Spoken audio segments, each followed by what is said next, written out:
Bom, gente, boa tarde. Todos sejam bem-vindos aqui. Eu tive essa missão de substituir César aqui nesse período. Ele teve que participar da plenária aqui do Painel Brasil, da HSM, me pediu que fizesse essas primeiras apresentações aqui para que a gente pudesse continuar. Meu nome é Isaac Eddington, do Instituto e Portal Ecodesenvolvimento. Nós somos também parceiros aqui da Empreenda. Essa iniciativa aqui do Ateliê de Líderes é uma iniciativa pioneira, né, da HSM junto com a Empreenda. Esse espaço aqui super interessante que foi feito, onde a gente teve aqui reunidos pelo menos nove lideranças empresariais assim super importantes que deram sua contribuição no sentido de trazer para nós um pouco do que faziam, um pouco da sua história, sempre abordando o aspecto da liderança. Passaram, nesses últimos 3 dias, lideranças do porte de Dr. Osiris Silva, fundador da Embraer, empreendedor, ainda, né, aos 80 anos como grande empreendedor, o Rafael Moliteno Neto, da Seguros Unimed. Nós tivemos aqui também Sérgio Marcondes, da Ascente Mimética Mídia. Nós tivemos aqui o Diego Martins, o presidente da Acesso Digital, uma empresa super inovadora. Nós tivemos também o Mário Anceloni, o presidente da Itaú Tech. Tivemos a presidente do Laboratório Sabin hoje, que foi assim um painel super interessante, onde reuniu 2 lideranças femininas, a Eliane Aleri, da Ticket Serviços. E daqui a pouco a gente vai ter um debate assim também super interessante da liderança não convencional, com 2 pessoas assim muito valorosas. O Maurício Magalhães, que é o presidente da Agência Tudo, eu queria já convidá-lo que pudesse já estar conosco aqui. E palmas, por favor. E o Jacinto Mioto, que é diretor-geral da Claro Empresas também, que vai estar aqui conosco para dar a sua contribuição. Bom, a ideia é assim, a gente fazer, né, cada um vai ter um tempo para fazer um pouco da exposição, em seguida a gente vai abrir para perguntas e tentar aproveitar ao máximo esse momento, desse espaço. Há pouco instante a gente teve esse painel super interessante, onde nós tivemos aqui a Beth Coelho e a Fafá de Belém interagindo com o Maurício Magalhães, que eu diria que deu um pouco da introdução e um pedaço das pessoas que estiveram presentes sobre um pouco do que vai ser conversado aqui, mas com uma abordagem muito interessante voltada à cultura, ao teatro, ao entretenimento, mas a importância disso dentro de uma cadeia de valor importante no que diz respeito à gestão de marcas, à gestão, governança corporativa, né, de organizações tão complexas ligadas à área de cultura e entretenimento. E, ao mesmo tempo, a gente vai ter aqui também a oportunidade de ouvir o Jacinto com a sua contribuição, né, nesse mundo da gestão. E a ideia é que a gente possa dar esse painel falando sobre liderança não convencional. Quem de vocês quer começar? O senhor, né? Pelos mais velhos primeiro, né, Maurício? É bom que ele já está aquecido, que ele começou lá. Obrigado, Maurício. Esse nome desse painel aqui, quem deu foi César Souza, não fui eu.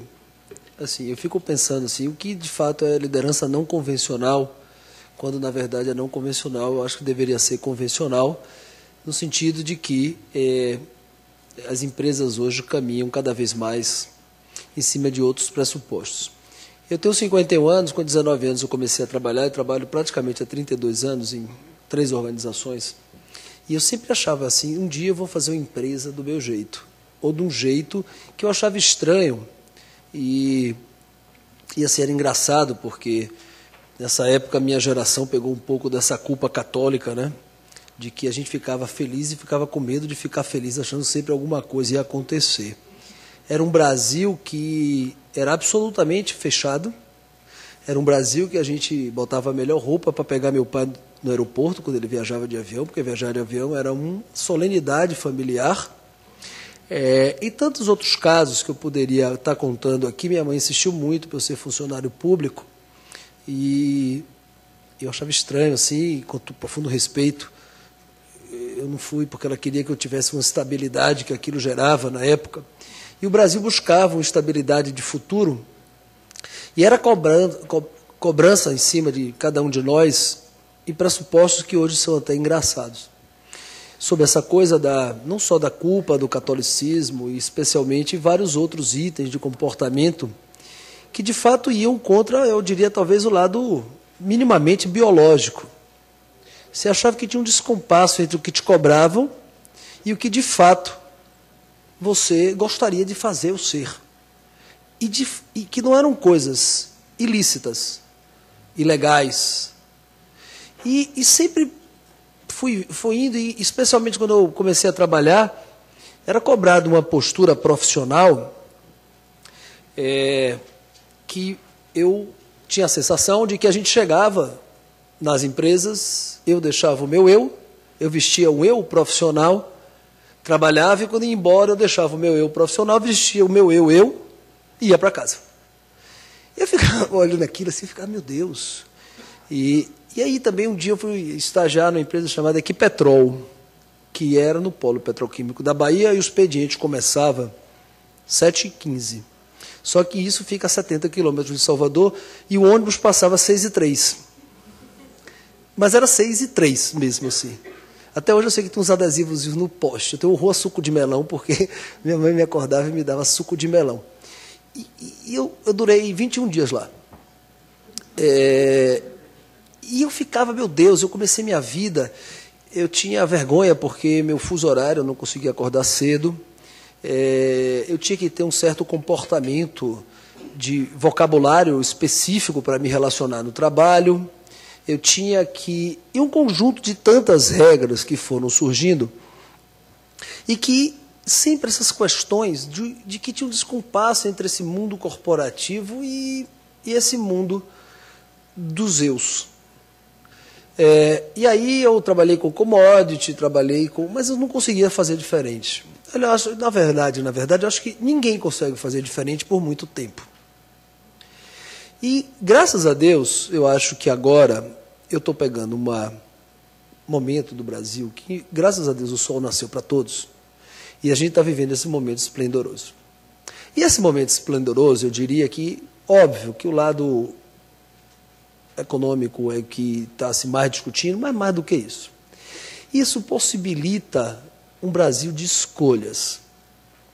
E acho que as pessoas hoje têm, aqui nesse... Eu queria ter 18 anos hoje. Eu acho que eu vou morrer com 100. E depois do Viagra, nos ajudaram muito a ter 90, seguramente. Porque o mundo está tão legal, está tão legal, já era legal, viver é legal, mas o mundo está tão legal agora, que o convite que a gente tem tentado fazer, entrando nesse aspecto da liderança, do trabalho, é que a grande mudança, na minha opinião, está, com todas essas transformações que eu poderia citar, especialmente da tecnologia, que fragmentou o mundo, que se formata, desformata, reformata, que o Brasil era pautado por uma televisão aberta, 2 jornais, 3 revistas e 2 rádios, que o mundo se fragmentou. Quando o mundo se fragmentou, o Brasil, os cidadãos travestidos de qualquer consumidor profissional, ganhou a força. Um Brasil que se abriu. E que hoje o jogo é outro. E aí, eu acho que eu estou chegando no sonho que eu tinha de tentar entender que o lado profissional pode ser muito legal. Que você hoje não se violenta para ser um profissional de que todo dia acordar é chato. E isso eu vivi uma geração de que é chato. Quando minha trajetória, muito rapidamente, eu trabalhei numa empresa de commodity de 81 a 91, e foi muito importante porque eu aprendi sobre competição, sobre margem, porque a gente fazia parte de uma empresa que trabalhava com o mundo lá fora. Foi uma grande escola eu entender na frente essas questões de competição. Naquele momento, o Brasil era um mundo que tinha 2 marcas de pasta de dente, Colinos e Colgate. Tinha Ford, Chevrolet e Volks e mais nada. A Fiat é recente, inclusive. Quando deu uma migrada, eu fui convidado para trabalhar com a empresa de... Aí eu entendi esse jogo. Aí, mais adiante, eu fui trabalhar com a empresa de comunicação, eu trabalhei na Rede Bahia durante muitos anos. E por empresa de comunicação, plataforma de televisão, rádio, jornal, TV, eu comecei a entender um pouco mais desses conceitos de comunicação. E quando eu faço parte do Grupo ABC, que é o grupo dirigido por Nizam, ele me chamou para montar uma agência aqui em São Paulo. É uma startup chamada, não é mais, que tem 6 anos, chamada Agência Tudo, que é muito legal. Se vocês tiverem curiosidade, www.agenciatudo.com.br. Que nós fazemos comunicação. E aí, eu diria que aqui quando eu vim para cá, eu já vinha durante 10 anos, uma semana por mês, mas eu vim em definitivo para morar em São Paulo há 7 anos atrás, quase. E aí a gente começou uma empresa, cujo DNA dessa empresa, sem nenhum chavão, sem nenhuma babaquice, sem nenhuma frase de efeito, ela é o sucesso de pessoas. Pessoas focadas para. E pela primeira vez eu consegui fazer no mundo competitivo, dentro de um grupo,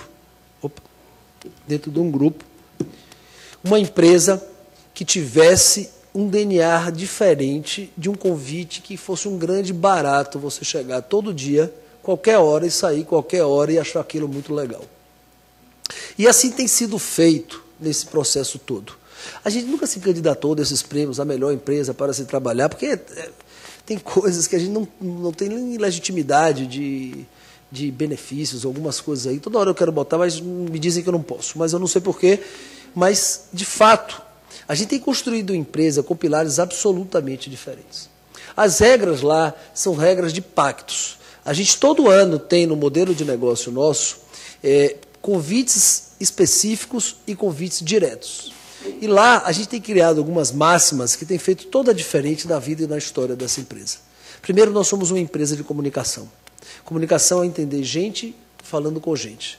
Travestidos de presidente, diretores, analistas, gerentes, qualquer coisa. E do outro lado, consumidor, não sei o que lá, mas no fim da linha é gente com gente. Então, é papel nosso decodificar. Saber exatamente o que a gente faz. A gente faz publicidade, a gente faz eventos, a gente faz ativação, a gente faz um monte de coisa. Mas a gente faz comunicação, que é o X da questão nas empresas de hoje. A partir daí, os convites são muito claros. Eu nem quero me estender muito nisso para não ficar falando da tudo, mas eu queria contar para vocês o nosso olhar sobre comunicação e liderança. Comunicação e liderança, primeiro, assim, eu acho que o maior problema, se a gente tivesse que fazer um prêmio, aliás, a Você S.A., Exame, essas revistas, Isto É, Dinheiro, deviam fazer prêmio o pior da comunicação. E o top 3 seria recursos humanos, áreas de recursos humanos das empresas. Terceiro setor e educação. Porra, eu não sei quem é pior em comunicação. Porque um negócio burocrático. É um negócio, aí minhas mulheres me infernizou a vida para ir na escola de minha filha, para entender o que era ensino médio. Entendo rápido. Passou 45 minutos, eu não entendia uma palavra do que a mulher... Eu me concentrava. Eu saí desenergizado, porque eu não conseguia entender. E acho que essa questão da liderança hoje está absolutamente atrelada à capacidade da verdade no convite, à capacidade de você se comunicar verdadeiramente. Cada um no seu estilo, no seu jeito, no seu temperamento. E esse, na minha opinião, é o alicerce do sucesso da maior parte das empresas, sejam elas de que tamanho, de que segmento, de que especificidade se encontre. Essa tem sido uma chave do sucesso. Isso é tão neurótico na vida da gente, e a gente começa a ganhar o jogo na comunicação, que a gente tem algumas estratégias que a gente hoje começa a pontuar apresentações nossas baseado totalmente na teoria de que razão e emoção convivem juntos. É mentira que o ser humano é um ser racional. Enquanto eu estou falando aqui, muita gente, quem é esse cara? Esse cara, estou gostando, não estou gostando, o que é que ele está dizendo? Isso me lembrou alguma coisa, ou que saco, ou seja lá o que for, e a mensagem que eu estou passando não está sendo internalizada apenas pela forma racional de vocês estarem recebendo a minha e qualquer tipo de informação. Essas questões de comunicação e de liderança com comunicação está na capacidade de compreensão que, primeiro, do outro lado tem um ser, aliás, Nizam tem uma frase sensacional, racional? Racional é um animal que quando quer se reproduzir, se alimentar e dormir, ele morde. Irracional é um homem que tem ciúme do pai, inveja da mulher, raiva do primo. Então, essa idiosincrasia cotidiana, que na minha opinião, hoje esse mundo corporativo, ele não encara como pressuposto. Ele desconsidera que as pessoas têm preguiça, que as pessoas um dia acordam de mau humor, que as pessoas um dia estão obrigadas a estar ali, que as pessoas têm disposição e tiram meleca, que as pessoas precisam dormir 5 minutos de tarde. E esse mundo, essas desconsiderações simples e cotidianas, são a chave do insucesso nas comunicações corporativas de liderança. O que a gente tem procurado fazer é assumir isso como uma premissa e uma verdade, de razão e emoção. Então, esse exercício simples tem nos permitido ter taxas de acertos e de resultados, não só para nós internamente, mas para os nossos clientes, fabulosos. Vou contar um caso específico aqui, que como é que a gente trabalha essa questão de forma, a gente racionaliza o sensorial e tenta entender isso como um diálogo perfeito. Eu tenho meu tempo aí, a gente foi fazer uma apresentação numa fundação. Nossa empresa vive de apresentar projetos de comunicação. E aí, óbvio que nós somos 100 pessoas, tem alguns companheiros aqui, e nem todas as apresentações eu vou, a gente tem uma metodologia. E, especificamente nesse dia, foi um diretor de planejamento com uma diretora de atendimento. Ele é lindo, o diretor de planejamento. Ele até casou recentemente, ele é jovem. Quando ele chegou, estava a turma da fundação e 3 estagiárias. Para que ele focou a apresentação. Aí vai atendimento, era nessa época que São Paulo já estava quente, me mete uma porra, dá até uns peitão, uns decotão. E aí, elas foram fazer a apresentação. No primeiro chart, eles tomaram uma gongada. Porque, eu vou ficar medindo o meu português aqui, mas aí eles tomaram uma gongada que voltaram murchos e tristes. E eram projetos da época super importantes para a gente. Aí a gente falou, vamos tentar entender. Eu fiz, porra, vocês são 2 imbecis, caralho! Então o que você faria? Porque ela pode testar o líder. E pode de verdade, desde que seja honesto. Eu fiz, sabe o que eu faria? Primeiro você tinha que entender o seguinte, meu filho. Qualquer pessoa que trabalha em fundação, a etimologia das palavras tem um peso. Segundo, você chega lá, vou comer estagiária. Não olha para o cliente-alvo, que já era uma pessoa de maior idade. Você, minha filha, me aparece com esse decotão. A mulher olhou aquele cenário todo. Não importava mais o conteúdo da apresentação. Esse caso não é ficção, ele é realidade. Porque o ser humano é assim. E a liderança tem que... A convencional é essa. É essa observância. Aí nós voltamos e falamos, então vamos fazer aqui. Aí fizemos quase o mesmo projeto. E aí começamos diferente. Olha, a gente veio, vocês tinham razão. A gente achou que essa palavra tinha um significado. No segundo chart a gente ganhou o jogo. A apresentação era quase a mesma. Essa é a loucura humana. Ou, não sei se é loucura, ou se é a realidade do convívio cotidiano entre a loucura e a razão.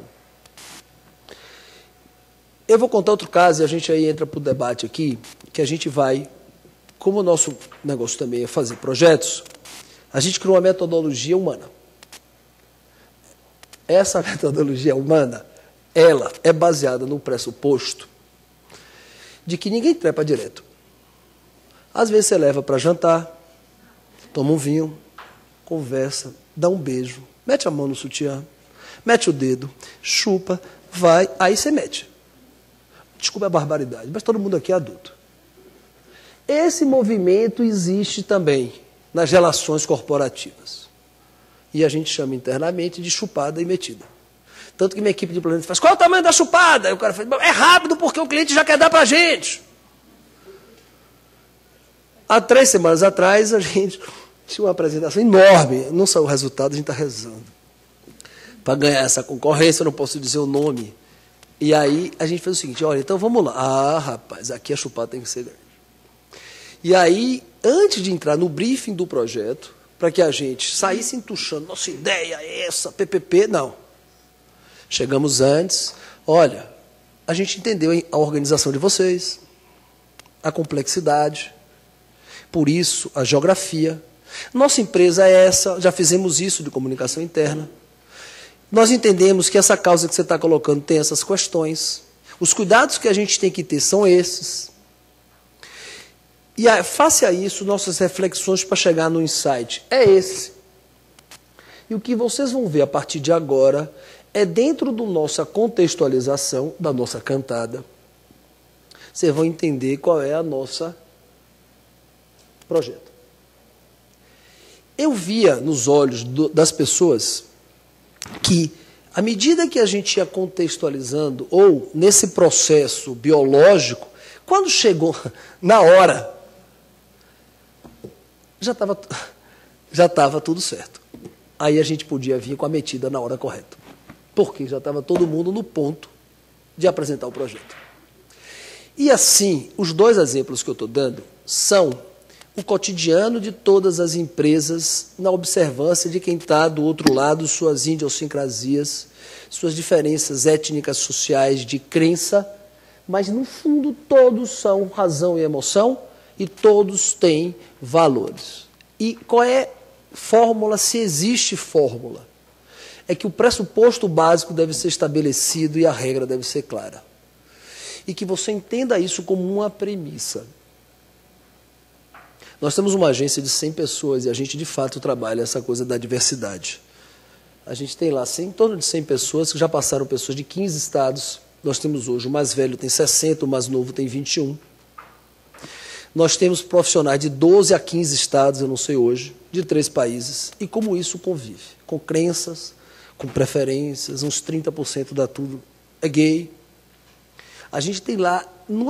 Gente, e essas diferenças faz toda a diferença na história dessa empresa que procura entender, decodificar situações para promover projetos de comunicação. E eu acho que, traduzindo isso na visão da palestra de hoje, é que essa questão da liderança, alguém está contando da forma errada de que ser líder requer premissas de postura, de design, de conhecimentos. As pessoas se transformam. Eu prefiro o Beto Coelho. Viram atores de um mundo que beira a irrealidade. Repara que quando sejam a Steve Jobs na Apple, ou empresas minúsculas, como faz toda a diferença na vida de empresa, quando o convite é feito corretamente e o pressuposto é de que são seres humanos com suas idiosincrasias de razão e emoção.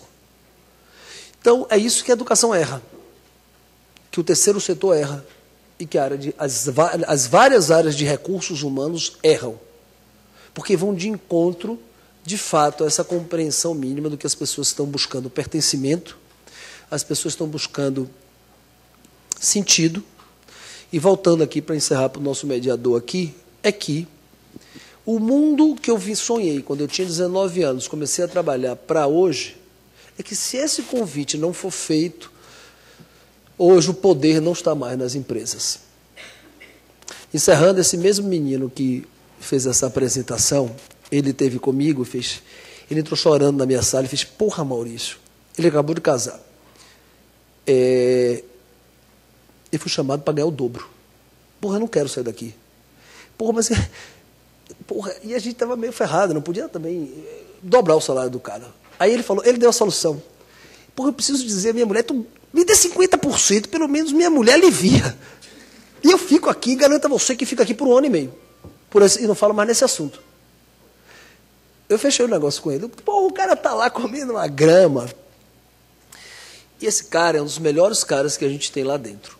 Então, não teve sua política. Eu podia pagar aquele 50%. Aliás, eu paguei até um pouco mais do que a gente podia. Mas o que estava por trás é que isso não estabeleceu uma entrevista, uma pesquisa para ver se podia, de clima organizacional, que as pessoas mentem. Não é? Isso foi humano. E assim a gente tem tocado a vida. Essa empresa tem 6 anos, éramos 6. No começo, hoje somos 100. Devolvemos 14 vezes o capital, todos esses índices aí de EBITDA, tal, tá tudo certo. Ganhamos um monte de prêmio agora, prêmio pra porra aí. Inclusive o Caboré, que quem vota, sabe o que é, vote na gente, chama tudo nossa agência. Então, para a gente entrar no debate, essa é a reflexão de que as lideranças hoje têm que ser construídas em bases absolutamente diferentes que tudo feito até agora. Até porque as grandes quedas das grandes empresas também são rápidas. Só quem quebra nem é startup que... Essas taxas que tinham aí, não sei quantas empresas nascidas, apenas tantas vivem 2 anos. Empresas de décadas estão quebrando rapidamente.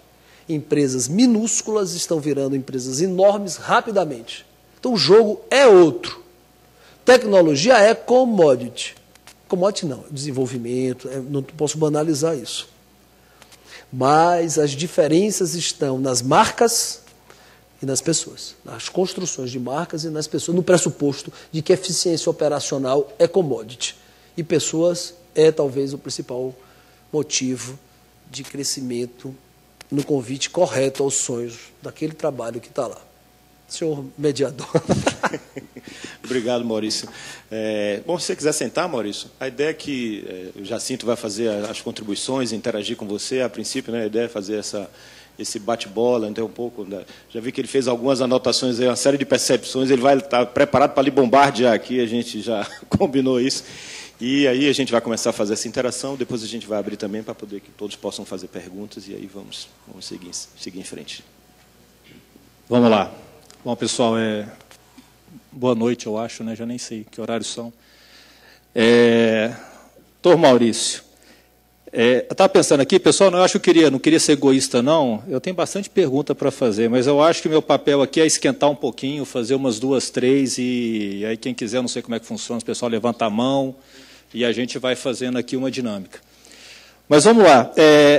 Só em relação também ao tema, eu só queria fazer um comentário, né? Quando eu vi lá a liderança não convencional, né? Eu também estou contigo assim, eu falei, eu já trabalhei em umas 5 empresas e ajudei a fundar umas 2. Assim, eu vou separar a liderança do método de gestão, né? Acho que tem método de gestão que se aplica a praticamente tudo. Mas eu nunca vi a liderança convencional. Essa eu não conheci. Em cada lugar que eu passei, o líder ali tinha um jeito de fazer. É única, na verdade. É única, né? Então, quando fala não convencional, para mim, se aplica a todos os tipos aí, de liderança. E falando em liderança, se eu fosse resumir aqui de uma maneira muito simples, até para eu poder aqui colocar o primeiro assunto aqui da minha pauta, e um pouco com o que você falou aí dos eus, minha interpretação simples, né? Liderar, você levar aí um grupo de pessoas a poder cumprir ou atingir os objetivos que foram determinados, né? E da melhor maneira possível, e chegar lá e atingir e fazer o sucesso. Aí eu vou dividir 2 coisas, né? Você tem o grupo e você tem como fazer esse grupo chegar lá. Eu dediquei muito tempo da vida em como fazer o grupo chegar lá, que eu acho importantíssimo. Acho que você vai ficando um pouco mais velho, você vai dedicando muito mais tempo em que grupo que eu quero que chegue lá. Eu acho que faz toda a diferença.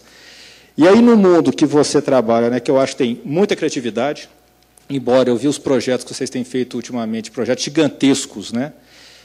Deve ter um lado criativo muito grande, mas eu vejo que deve ter um lado de gestão muito grande para fazer essa ideia se concretizar. Eu entendi um pouquinho, Maurício, como é que você escolhe gente? Né? Como é que você conversa, como é que você monta um time, e vocês estão tendo um time de sucesso, em 6 anos fizeram muita coisa. O que você busca na pessoa que você fala, esse cara aqui vai fazer parte, como é que você acompanha e como é que esse time está sendo feito? Ok, primeiro eu vou até dar respostas rápidas, porque eu acho que a gente vai no... primeiro, assim, o que a gente tem buscado, assim, a gente busca a complementariedade. Então, assim, dificilmente, em alguns casos que a gente faz, que foram sucessos muito legais, que a gente ganhou prêmio, quando você vai buscar e de trás para frente tentar entender de quem foi a ideia, não existe, a gente não consegue mapear uma pessoa. A gente cria fóruns de que decodificação e da complementariedade, o lado até às vezes parece anárquico, mas de que as pessoas se complementam, inclusive pessoas criativas, não criativas, pessoas de processo, no processo inicial que gera uma solução. Então, nesse negócio nosso, a gente busca perfis, assim, eu estou sentindo até falta nesse exato momento da tudo, a gente tinha uns 2 meio malucos lá, o negócio nosso tem um pouco, assim, meu Deus, não tem ninguém que músico. Então, a gente está atrás de um criativo músico. Como algum tempo atrás, a gente precisava de um cara de planejamento mais estruturado. Então, a gente mapeia essas complementariedades, mas as ideias, é mentira de que as ideias existem, de que o ato de criar específico de uma pessoa é mentira. Então, assim, as soluções são dadas por uma metodologia consistente de decodificação do briefing, de entender o DNA do assunto, que muitas vezes não é o que o cliente diz, ou do cliente, do que do cliente. Naturalmente, quando a gente faz isso corretamente, a ideia brota, e aí sim, esse bastão tem que ser transformado num projeto com preço, com cronograma, E aí a gente tem toda essa cadeia estruturadamente. Então, a resposta que eu diria é as diferenças para entender essa cadeia toda funcionar. Teu time, de maneira geral, que trabalha ali com você, os que trabalham com os que trabalham com você, você participa desse processo, você conversa, você conhece esse pessoal, isso é direto contigo também? É médio. Eu até pouco tempo sabia o nome de todo mundo na Tudo. Hoje, como a rotatividade teve um pouco mais, a gente cresceu, tem pessoas que eu não sei o 100% do nome das pessoas, mas sei todas as caras. Mas, não, eu acho que tem aqui mesmo, um dos nossos líderes aí. Aí, como a gente está crescendo, eu acho que o que a gente tem agora são os pactos que a gente cria entre nós. Então, assim, os gestores acabam criando uma cultura da empresa, essa cultura tem que ser internalizada e cada líder também vai buscar as suas complementaridades, as suas diferenças, sabe o seu papel no todo, sem deixar de criticar, sem deixar de criar, sem deixar de lutar pelo melhor. Então, não necessariamente eu participo, eu acho que participo até muito pouco, mas eu acho que é um papel também das lideranças da Tudo como um todo. Vou fazer uma pergunta aqui que não é minha, não, mas o César falou assim, Jacinto, se eu estivesse lá, eu ia perguntar. Como ele não está, vou perguntar por ele. Só desviando um pouquinho, que eu achei uma curiosidade geral. Como é que é trabalhar com Nizam Guanais? Essa, se você não perguntasse, eu ia perguntar. Eu prefiro ele de espírito, de telefone, e 2 vezes presencialmente no ano. Nizam é uma figura brilhante. Eu vou dizer assim, eu vi uma definição de inteligência uma vez que eu acho super interessante. Era um filósofo baiano chamado Manuel Joaquim de Carvalho Júnior. Ele já está muito velhinho. Ele falou assim, eu ouvi ele dizer uma vez, olha, inteligência é igual a memória mais criatividade. O que é memória? Memória é a capacidade de você ter o conhecimento formal, o sensorial e sua capacidade de ser um Chester, de ter esse acervo de memória. E criatividade é a capacidade de você combinar e dar soluções próprias. Eu vi isso quando eu tinha 20 anos. Eu nunca esqueci disso, e a tradução fiel disso é Nizam.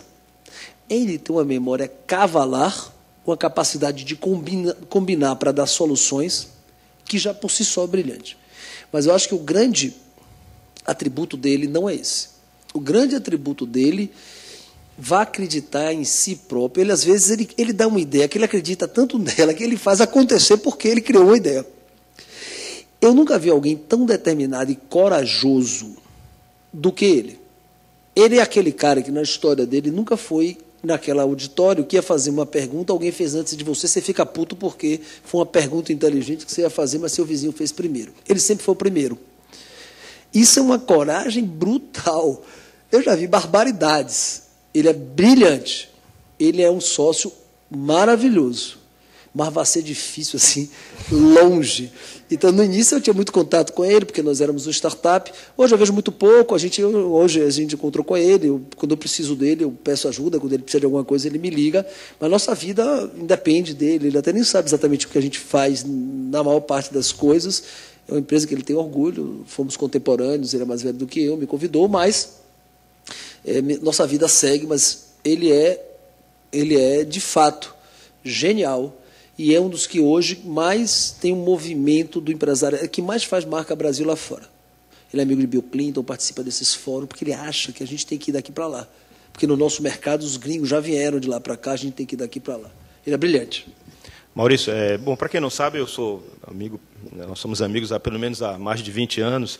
Maurício, inclusive, hoje é presidente do conselho lá do Instituto, que muito nos honra. E um pouco, tirando um pedacinho da sua pergunta sobre a coisa de escolher as pessoas e tal. Maurício, eu acho que eu nunca contei isso para ele, vou contar agora em público, o dia que nós nos conhecemos.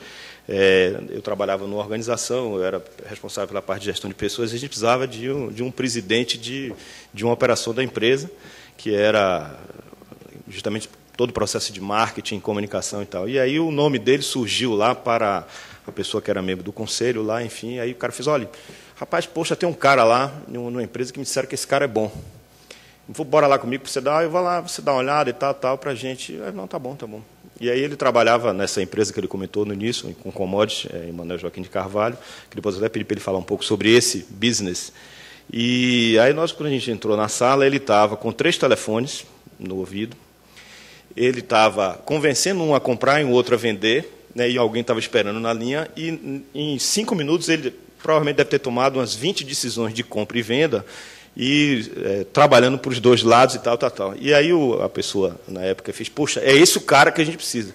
porque ele estava buscando uma coisa que era energia, a energia de uma pessoa que fosse muito enérgica, tivesse energia, que tivesse uma capacidade de fazer várias coisas ao mesmo tempo, tal, que era isso que a empresa, na época, precisava, e foi muito bem sucedida. Maurício criou essa empresa foi muito bem sucedida hoje, é uma empresa muito bem sucedida no Nordeste, criou uma série de produtos muito conhecidos no mercado nacional, como o Festival de Verão, que foi um projeto criado pelo Maurício, hoje copiado no Brasil inteiro, em termos de como se fazer eventos de forma completamente, não evento pelo evento, mas com conteúdo, com 150 marcas convivendo numa mesma atividade, enfim. E aí, um pouco dessa energia, Maurício, pegando um pouco do que Jacinto falou, como é que você escolhe as pessoas e tal, que se você tivesse de dar uma opinião assim dentro da organização que você preside hoje, já há 7 anos, que tipo de demanda lhe encanta mais nesse processo de quando você vai buscar alguém para fazer esse processo de complementariedade da sua equipe? O que é que você busca, eu diria, prioritariamente nessas pessoas que, em tese, você quer trazer para o seu lado, para a sua companhia? Atitude. Eu acho que Gilberto de Benstein, eu me dou com ele, ele falou assim, a elite do futuro está na periferia. Porque o conhecimento hoje é democratizado, a internet, as faculdades, atitude não. Os nossos filhos não sabem o que é acordar às 5h30 da manhã, pegar metrô, estudar, trabalhar e voltar às 10 da noite. Tem motorista, tem conforto. Só que, no passado, a vantagem competitiva estava no conhecimento. Então, atitude. Minha primeira mulher, eu não sou amigo dela, não, mas sou amigo dela, assim, porque a gente tem uma filha e ela é uma pessoa muito legal. E eu comecei a namorar com ela, eu tinha 25, ela tinha 16. Ela entrou na faculdade. E aí, ela era líder de equipe, depois ela virou estagiária, depois ela virou gerente, depois ela virou diretora, depois ela botou uma ONG, depois ela foi trabalhar no Unicef. Ela me ensinou que aonde ela passava, ela fazia diferença. Ou como estagiária, ou como ONG, ou como em alguns lugares, porque quem mudava não era o ambiente. Ela mudava o ambiente mais do que o ambiente mudava ela. Então, assim, eu ficava olhando isso, assim, aquela coisa assim. Então, lá a gente prefere que as pessoas pequem pelo excesso do que pela falta. E isso é indelegável. Esse é um convite que a gente faz para todo mundo e que as pessoas não se escondam atrás do insucesso e só apareçam no sucesso. Então, isso a gente vê imediatamente, isso é rápido. E aí nosso papel é tentar mapear isso, tentar coibir isso, tentar corrigir quem não tem isso e valorizar em quem tem muito, no pressuposto de que os valores são valores corretos. É atitude. Jacinto, você quer fazer alguma nova interação antes da gente abrir aqui para o público? Se alguém quiser, vamos lá, depois eu... Alguém quer fazer uma primeira pergunta, por favor?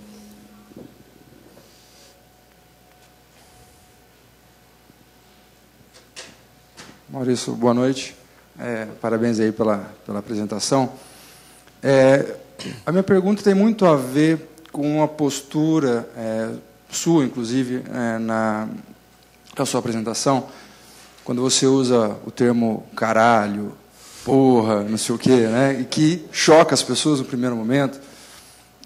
E a gente sabe que isso é super natural, como você bem colocou, né? A pessoa assusta quando você fala, mas se tropeçar na hora que sair, vai mandar para aquele lugar, né? A minha pergunta então, nesse sentido, até onde você acha, de que forma a hipocrisia ela interfere na liderança hoje? Boa pergunta. Muito boa pergunta. Eu acho que a hipocrisia ela é resultado de quando você acha que porque você assumiu qualquer cargo que seja, aquilo lhe empodera.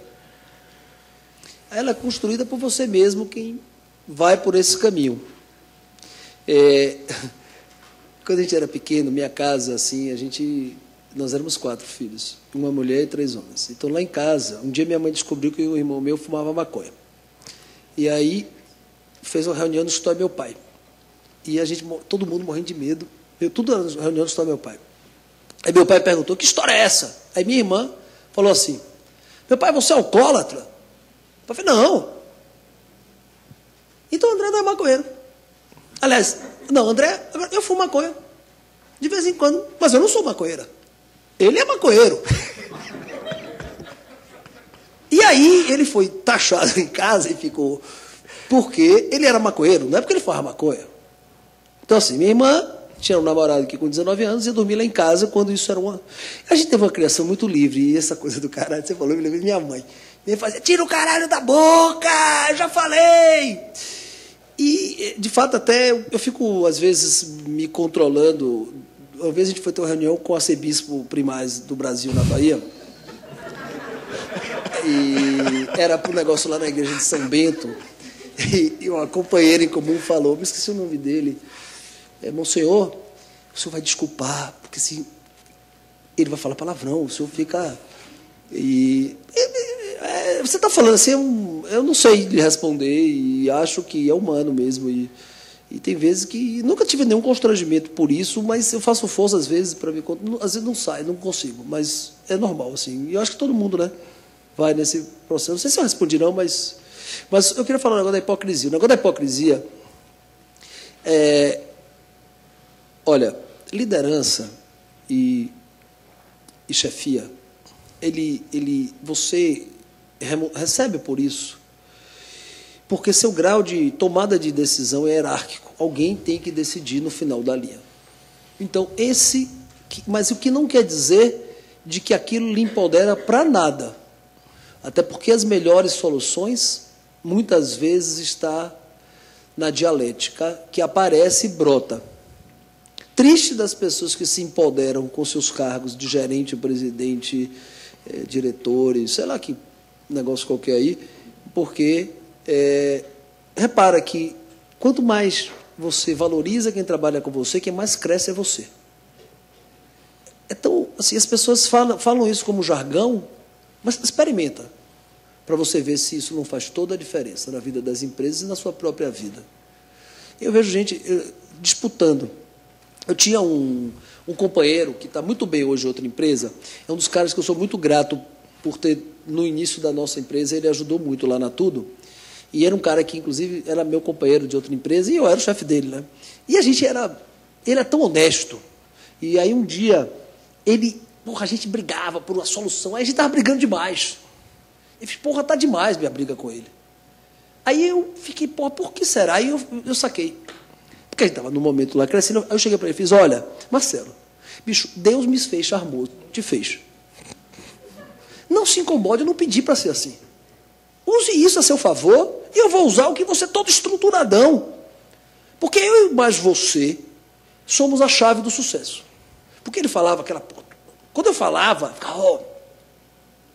E ele devia ser trampolim naquela situação, porque a gente estava ali no mundo corporativo. E não se incomodar. Eu não pedi para ser assim. Aí foi bom, porque foi honesto. Ele parou e fez, Maurício, desculpa, você tem toda a razão, eu me incomodo tanto que você... Aí mudou, mas eu também, foi o dito, o pior não dito. É quando você tem ciúme da sua mulher, você fica até com vergonha depois, né? Você toma duas, você fantasia, fica puto. Ou a mulher com o marido também, né? Move o mundo, xinga, quebra, faz cara feia, não diz o que é. Se você disser, nos primeiros 30 segundos, você economiza 8 horas de problema, né? Ou acorda no outro dia com a ressaca que você não sabe como retomar, a cachaça passa, o vexame também, fica você com o mico que você passou.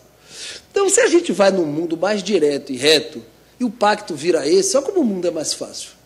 Você e sua mulher, e você no mundo corporativo, como foi o Marcelo, é a mesma coisa. Agora, um exercício. Olha, São Paulo me ensinou a dizer não.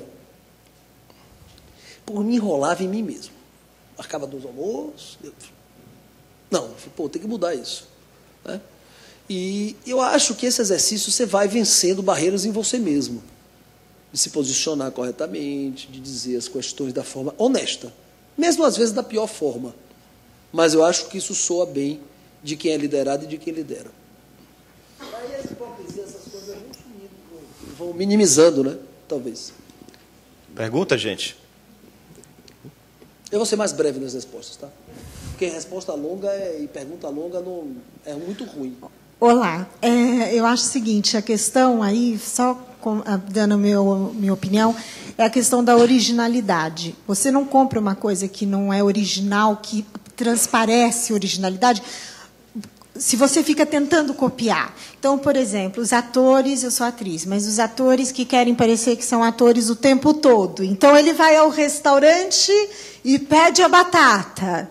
E ele dialoga com o fulano assim. Então, você, de longe, todo mundo percebe que ali tem atores. Mas aquilo é falso. O ator vai atuar no palco, ele é uma pessoa normal, na vida normal.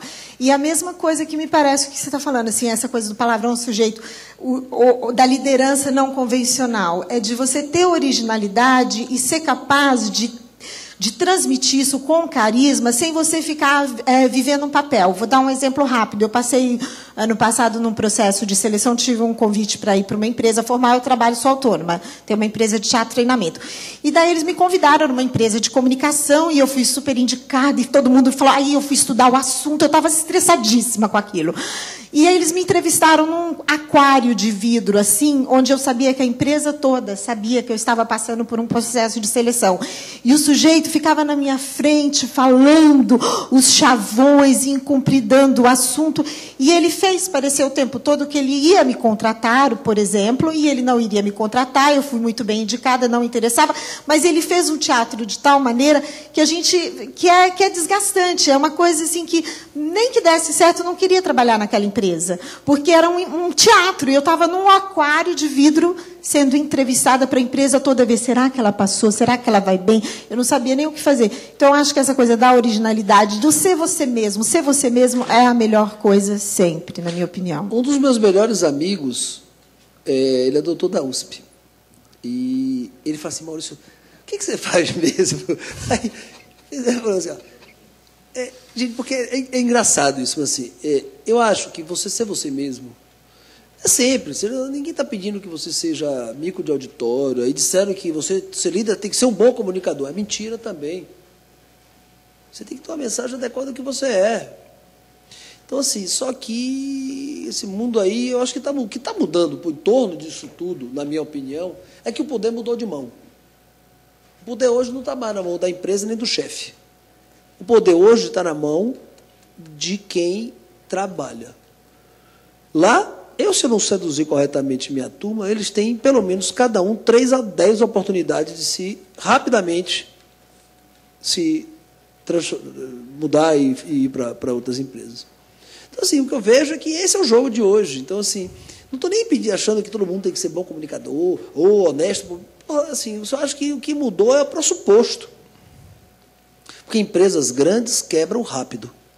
Empresas pequenas podem crescer rápido e muito. E quando crescem também podem cair rápido. Então você não tem mais, porque existiam marcos divisórios. Né? É aquela história que minha mãe falava, se você funcionário público para ter estabilidade. Estabilidade hoje não existe em lugar nenhum. E o desafio das empresas centenárias, de décadas, é justamente fazer a perpetuação no mundo cada dia mais dinâmico. E como é feito isso? Ninguém sabe qual é a fórmula. Então, a fórmula é estratégia e pessoas ajustadas para fazer todo esse processo, que acerta na estratégia da equipe, porque seja qual for o negócio. E que não é fácil, não é fácil. E um bom começo é você entender de que as pessoas hoje, o mundo é muito mais legal hoje. O mundo... esse negócio de slogan, São Paulo devia escolher um slogan. A gente trabalhou no Miss Universo e fizemos aqui um monte de coisa para o Miss Universo. O projeto de concorrência lá para a Band, projeto de comunicação e projeto de produção. E o Miss Universo fez um vídeo para o mundo, e que abria assim, São Paulo, onde você pode ter todos os seus desejos atendidos. Olha que slogan São Paulo devia assumir, né? Então, hoje, você pode ter todos os seus desejos assumidos. Se você é infeliz no que você faz, mude. Recomece. Vá lá. Ó, chegou um domingo na Tudo, tinham 15 pessoas. Estão fazendo o que aqui? Não, um estava adiantando um negócio, outro está fazendo outro negócio, as pessoas vão lá. Acabou aquela babaquice que 9 horas da manhã é o horário correto. Pô, o cara fica até 11, rapaz.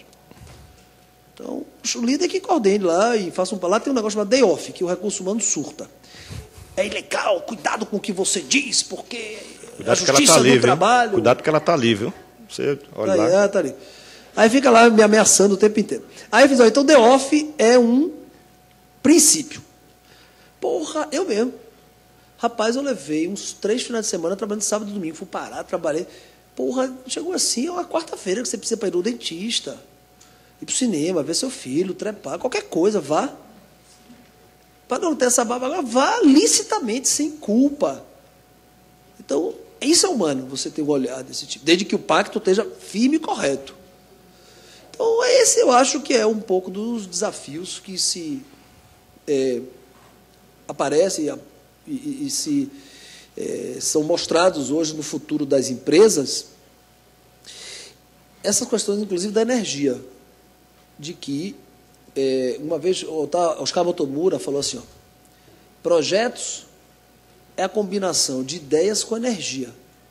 Porque ideias o inferno está cheio. E projetos, todo mundo tem. Vai e faça. Aí uma vez eu encontrei Roberto Medina. Conheci ele há muitos anos atrás, ele é sensacional. Ele criou esses Rock in Rios todos, eu conheci ele na Bahia, convidei ele uma vez para fazer uma palestra, ele foi. Aí eu já estava morando em São Paulo, aí, logo que eu vim morar aqui, uns 6 anos atrás, aí eu fui encontrar com ele, para a gente conversar um pouco. E aí eu falei, Roberto, aí eu vi uma coisa de Motomura, que eu, assim, ó, um business plan e um PowerPoint, todo mundo tem. Vai e faça. Ele falou, eu gostei, repita aí. Um business plan e um PowerPoint, todo mundo tem, vai e faça. Aí passou o tempo, repita aquilo aí de novo, vai. Porque o filho da puta fez. Ele fez um Rock in Rio, aí todo mundo tem um projetinho, todo mundo é o segundo a perguntar, todo mundo fica com dor de corno porque não fez. Por isso que eu quero voltar ao ponto da atitude. A energia está com a atitude. Então, aí eu vejo que a diferenciação está no futuro de escolhas dessas pessoas. E tem um ponto que eu também, como liderança, tenho olhado. Eu amo São Paulo. Minha mulher é paulistana, meu filho é baiano, mas é engraçado que ele é branquelo, ele tem um sotaque totalmente paulista, mas o orgulho dele é ser baiano. Ninguém acredita que ele nasceu na Bahia. Em São Paulo, o melhor de São Paulo é o anonimato. E o preconceito é transparente. São Paulo é uma cidade das diferenças. Mas São Paulo tem uma coisa que eu fico pensando assim. Primeiro, São Paulo não é um país. Ou é um país independente do Brasil, não é uma cidade. Ela respira, ela própria. Você tem uma microcidade. Eu moro na microcidade de Vila Madalena, Alto de Pinheiros, e eu vou mais vezes para a Bahia do que no Morumbi. Aliás, eu vou mais vezes para o exterior do que no Morumbi. Aliás, eu vou mais vezes para Portugal do que no Morumbi. Até porque o Morumbi você vai, você leva o mapa e erra. Porque, porra, eu não conheço ninguém que acerte de primeiro o Morumbi, qualquer rua. Em São Paulo, tem uma coisa, nessa coisa de petulância embutida nela, que a gente hoje trabalha, inclusive, que é essa coisa da diversidade de muitos estados. E aí, essa coisa assim, todo mundo é especialista, todo mundo é profissional. Meu amigo, quando você espreme, eu fico, me traga meus amigos da Bahia, rapaz. Porra! Aqui é uma simulação de produtividade, o cara é muito fodão em amarrar o sapato no pé esquerdo. Você sabe para que serve o sapato? Não, mas eu amarro bem. Então, eu acho que também tem uma outra coisa, é que líderes são responsáveis por criar novos modelos de negócios. Porque todo mundo aqui teve uma experiência e acha que aquela experiência, aquele modelo bem-sucedido que viveu é a fórmula do sucesso para seguir em frente. Todo dia na Tudo a gente fica discutindo qual é o modelo. E o modelo muitas vezes não está no convencional. Esse é outro que um papel do estímulo a esse debate. Aí o exemplo que eu dou, o negócio que o Isaac falou do Festival de Verão lá de Salvador, o nome chama Festival de Verão Salvador. A Globo todo janeiro bota no ar. E aí, esse ano é o, nem sei, o 1999, 20, sei lá, nem sei que ano é. E 15º, talvez. E aí, lá atrás, quando a gente construiu, tinha uma história, não esquece a história porque ele aconteceu. Ele aconteceu para responder uma situação. Porque ninguém pensa assim, ó. Vamos fazer um festival para que possa ser o maior do Brasil e o melhor do Brasil e vai ter isso, é mentira. A gente fez porque a gente estava com medo da crise de 99, que o dólar pipocou, que Gustavo Franco caiu, já tinha quebrado a Rússia, os tigres asiáticos. A turma da Globo tinha muito medo do primeiro semestre de 99, a gente criou um projeto para solucionar uma crise. Esse projeto foi tão bom que virou um modelo de negócio, esse modelo virou e foi. Mas se lá atrás a gente tivesse pensado assim, vamos criar agora um festival que vai ter 3 palcos, são 200 mil pessoas por edição, 16 marcas, vai ter 10 milhões de orçamento, vai lucrar 3 milhões, vai gerar DVDs, vai estar na Globo Internacional, Globo não sei o que lá, revista. Todos os artistas brasileiros vão participar ao longo do processo. Isso vai acontecer na Bahia. Era impossível. Mas ele existe? Existe. Está lá. Pega o avião, vai lá em janeiro. Mas ele foi conquistado, não foi eu, pelo mesmo ambiente que a gente tinha, que é o ambiente que eu acho que a minha empresa tem, é de que é mentira que eu fiz o Festival de Verão. Eu fui muito mais um maestro para tocar e afinar, e pegava uma ideia de um que o outro complementava e que fazia aquilo, convidava no convite correto. E foi criado e perpetuou-se o maior festival de música do Brasil, que chama-se Festival de Verão Salvador, em cima de uma metodologia de um convite a pessoas que era impensável e inimaginável fazer isso. Quase todas tinham atitude, quase todas tinham inteligência para criar um modelo, tivemos coragem de arriscar, fomos bancados pelo nosso chefe, o investidor e o coisa da empresa, e foi. Aí você começa a ver que essa questão de energia, atitude, modelos prontos, ou modelos, é essa combinação de novos pressupostos, de novas questões que estão se adereçando para que a gente observe, que, na minha opinião, é o lado arcaico da gestão. Quando você tem isso mais exercitado, olha como flui. Os desafios são empresas que estão quebradas, que se reinventam, empresas e vão. Esse fluxo é aquela brincadeira aqui da chupada e tal, é esse fluxo, é o fluxo humano do convite ao pertencimento. Já está na hora de acabar? Estamos próximos. Mais uma pergunta, gente? Posso contar um caso e você fazer a pergunta? É o seguinte, ó, uma vez eu estava trabalhando para a Vale, e a gente tinha um monte de debate, a Vale é uma empresa que tem uma história grande, aí eu estava brigando com a área de recursos humanos da Vale, por um motivo específico que não está... Aí eu fiquei, pô, como é que eu vou dizer a essa mulher que eu tenho razão? Eu fiz, peguei o exemplo de 2 carregadores. Eu peguei o exemplo do carregador do Porto de Santos e o carregador do show de Ivete Sangalo. E fiz assim, ó, o carregador do Porto de Santos é sindicalizado, tem plano médico, tem um salário mínimo, que é muito mais do que o mínimo, é 3 vezes o mínimo. O cara tem hora fixa, hora extra cara, e o cara é um puta do infeliz. Tem prostituição, um negócio pesado, né, que a gente ouve na televisão. O carregador do show de Ivete Sangalo deve ganhar 20% do que o cara ganha. Não tem porra de plano médico nenhum, vira à noite e é um felizão. Por quê? Porque ele faz parte do showbiz. E ninguém contou de cá que ele faz parte das exportações brasileiras. Se ele fizesse uma campanha para dizer, meu amigo, você é fundamental, você é um viés do desenvolvimento, a sua produtividade, todo o Brasil vai ganhar mais, esse cara não seria amargo com aquele sindicato forte que é o negócio do Santos. Porque o de cá é felizão. Porque ele faz parte, Ivete Sangalo faz, ei, meu irmão, pronto, aí o cara nunca mais dorme. E é feliz. Vai lá. Pergunta curta. Queria que você me falasse um pouquinho da sua visão sobre o que está acontecendo agora em São Paulo, sobre home office. O que você acha disso? Eu acho que tem muito mito, as pessoas são gregárias.